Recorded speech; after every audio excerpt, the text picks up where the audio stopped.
Diabetes सिर्फ हमारे हिंदुस्तान की समस्या नहीं है, बल्कि ये सारे विश्व की समस्या है।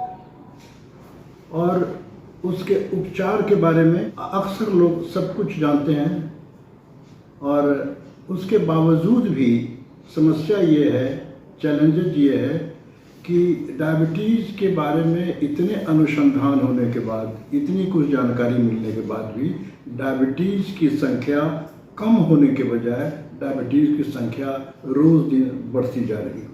ख़ास तौर से जो साउथ ईस्ट एशिया, हमारे एशिया महादेश में इसकी संख्या सबसे ज़्यादा है।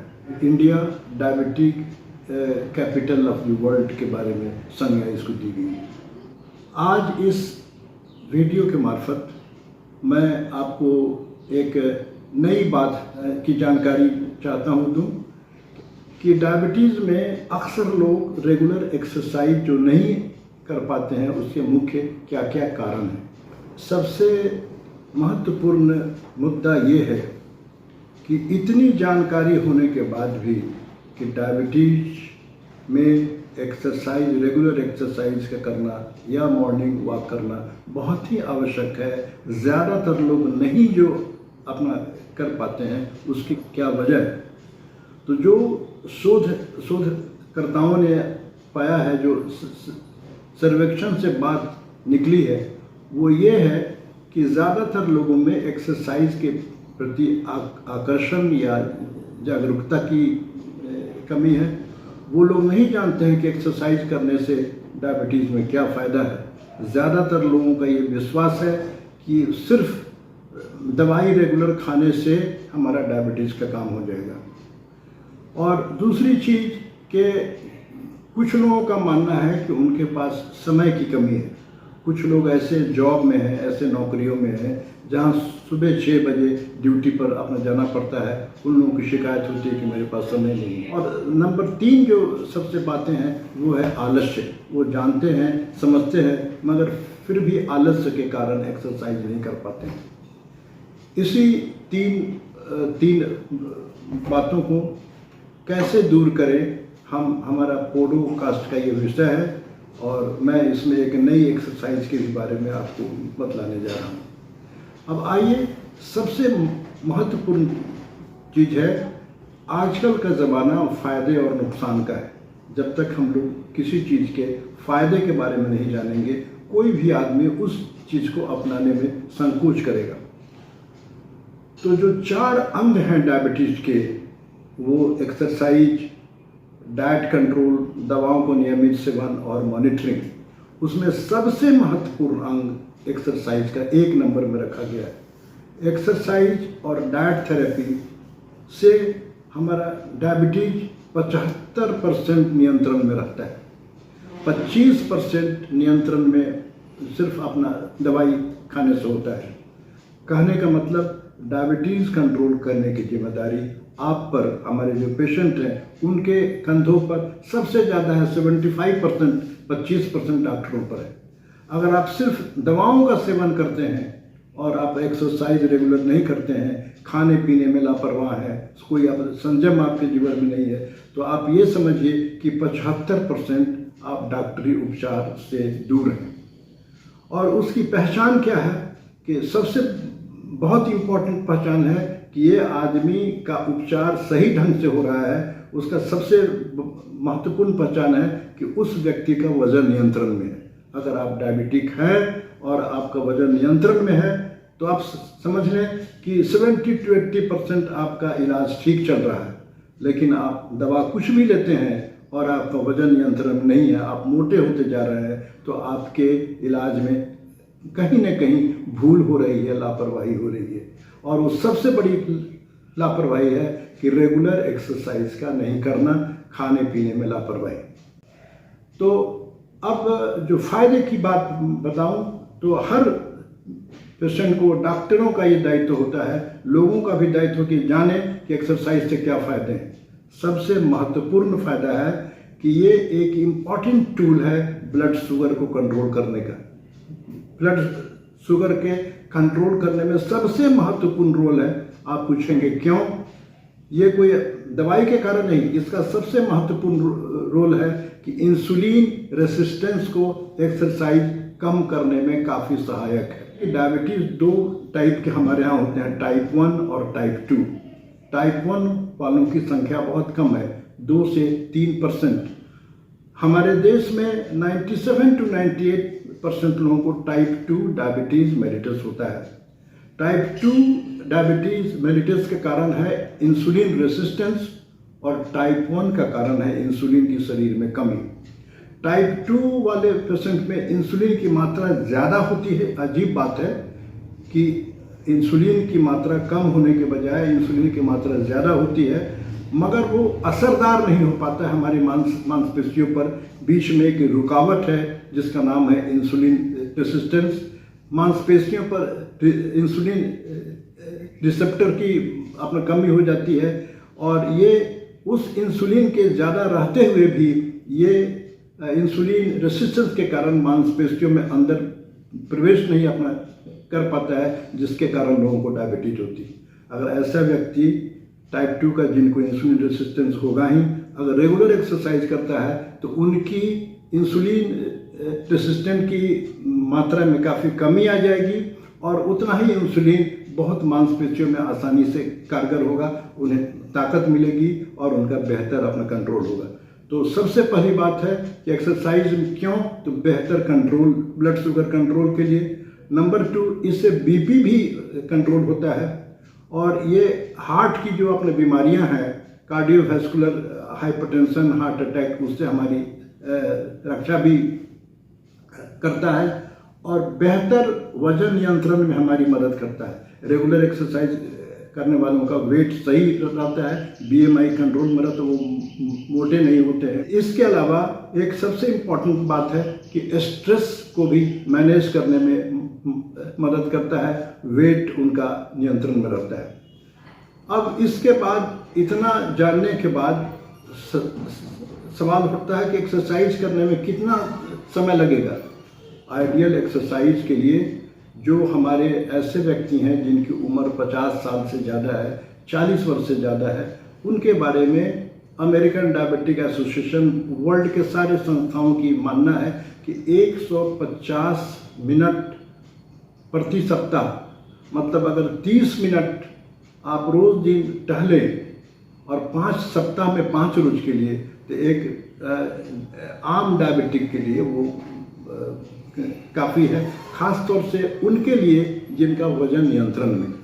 लेकिन अगर आप मोटे हैं और आपका डायबिटीज़ कंट्रोल में नहीं रहता है तो ये 30 मिनट के वॉक से आपका काम नहीं चलेगा। वॉक को 60 मिनट करें, या और भी बेहतर हो आप दूसरे एक्सरसाइज सीखें, ऐसे एक्सरसाइज जिसमें मांसपेशियाँ स्ट्रेच होती हों, मांसपेशियों की आप ताकत बढ़े और अपने गेट को बैलेंस करने की एक्सरसाइज सीख के, दोनों को अगर आप करते हैं, मॉर्निंग वॉक भी और स्ट्रेचिंग और स्ट्रेंथनिंग एक्सरसाइज भी, तब जाके आपका डायबिटीज अच्छे से नियंत्रण होगा, इंसुलिन रेसिस्टेंस में कमी आएगी। इसके बाद आता है कि ये दूसरा आता है प्रश्न कि मांसपेशियों को मजबूत करने के लिए, स्ट्रेचिंग के लिए क्या क्या ऑप्शन है, क्या क्या विकल्प हैं, हम कौन सा एक्सरसाइज करें। इसके जो विकल्प हैं कि अगर आप जिम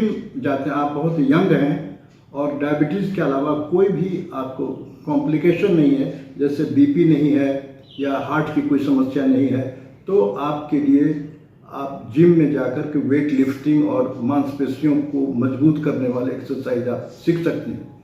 लेकिन देखा गया है प्रायः कि डायबिटिक वाले लोगों को अक्सर डायबिटीज़ के अलावा कुछ अन्य समस्याएं भी, हेल्थ की समस्याएं होती हैं, जैसे बीपी का, हार्ट का, थायराइड का वगैरह का, तो या उनकी मांसपेशियां या उनके जॉइंट्स की पेन, इन सब के कारणों के कारण वो जिम करने के लायक नहीं रहते।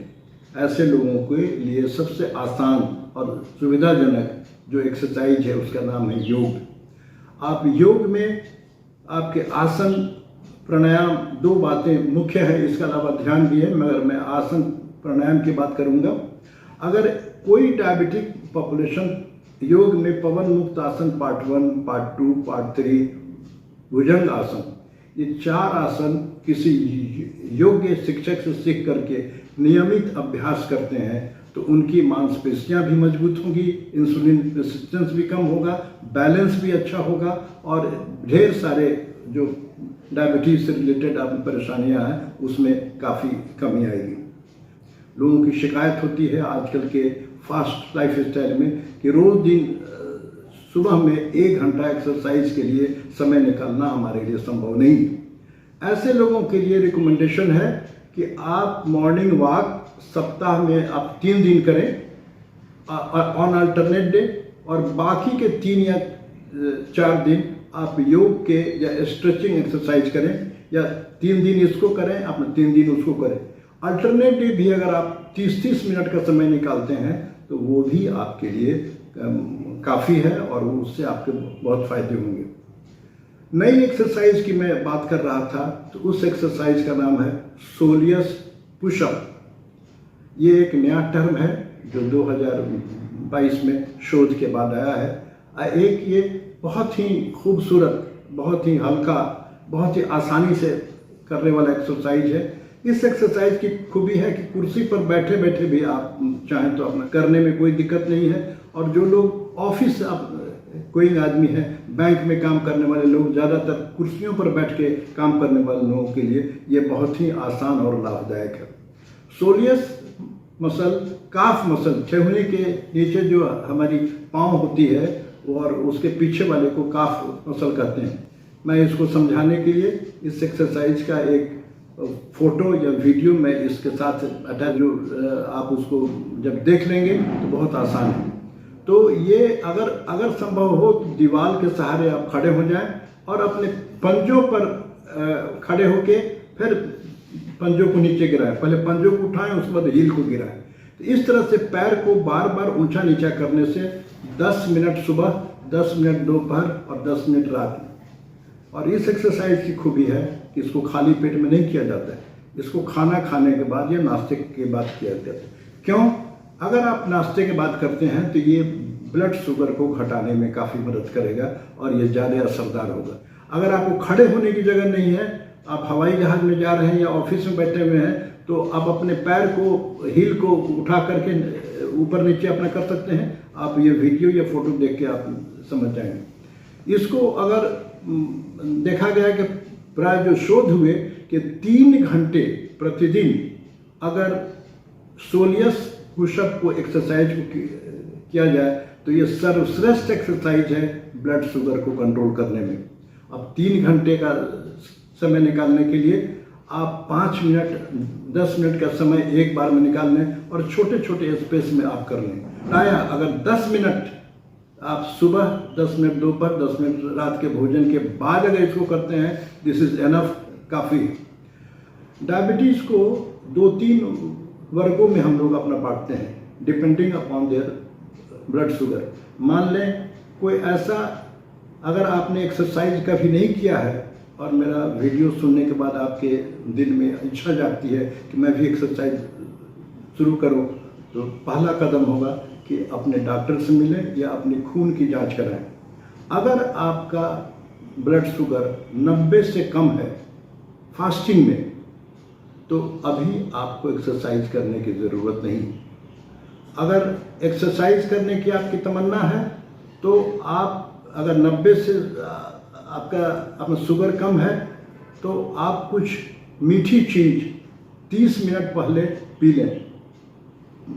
फ्रूट जूस 1 कप या ग्लूकोज या कोई चॉकलेट 30 मिनट पहले आप उसको सवेरे उठने के बाद उसको ले करके तब टहलने जाएं, ताकि आपका ब्लड शुगर ज़्यादा नहीं कि हो जाए कम, हाइपो में नहीं चले जाए, आपको चलते समय चक्कर ना हो जाए। और 90 से 120 के भी बीच में है, ऐसे भी लोगों को कुछ खा करके घर से जाना चाहिए। 30 ग्राम ग्लूकोज के बजाय 10 ग्राम भी ग्लूकोज अगर वो लेके जाते हैं हल्का फुल्का भी, तो उनको कोई दिक्कत नहीं होगी।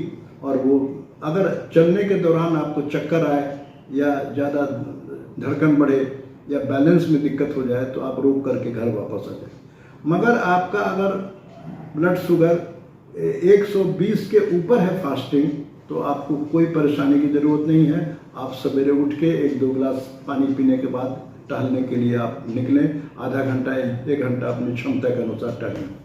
और अगर किसी व्यक्ति का ब्लड शुगर 270 के ऊपर है फास्टिंग, तो उस समय आप एक्सरसाइज नहीं करें, अपने डॉक्टर से मिलें और उनकी राय, जब आपका ब्लड शुगर 270 के नीचे 200 के नीचे आ जाए तब आप टहलने की कोशिश करें।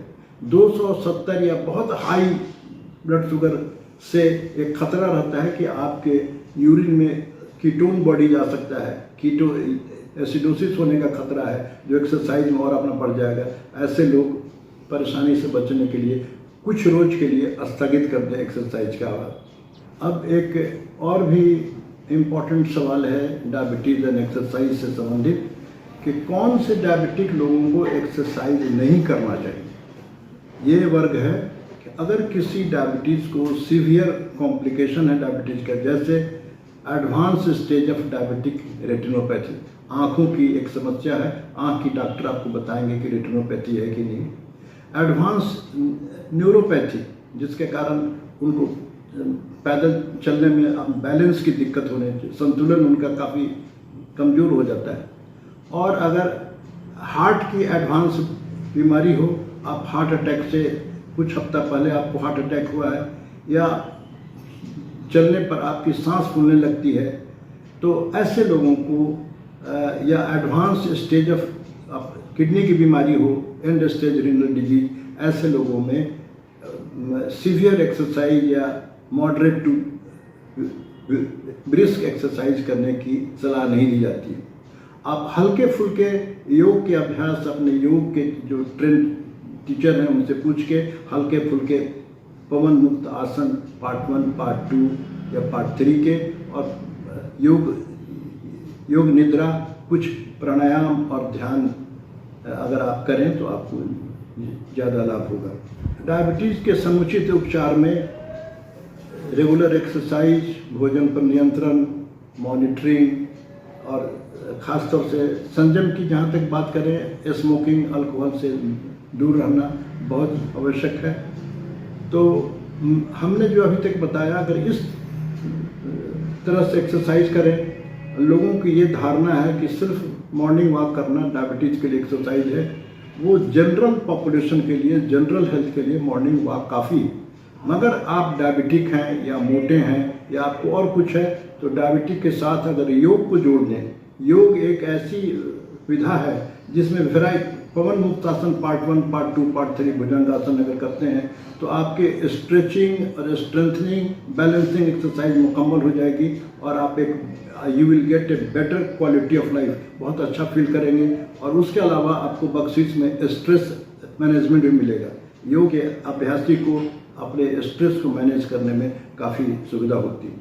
उम्मीद मैं करता हूँ कि वीडियो आपको अच्छा लगा होगा। अच्छा लगा होगा तो अपने दोस्तों में शेयर करें, लाइक करें, सब्सक्राइब करना ना भूलें। धन्यवाद। मैं डॉक्टर AK गुप्ता आपसे विदा लेता हूँ।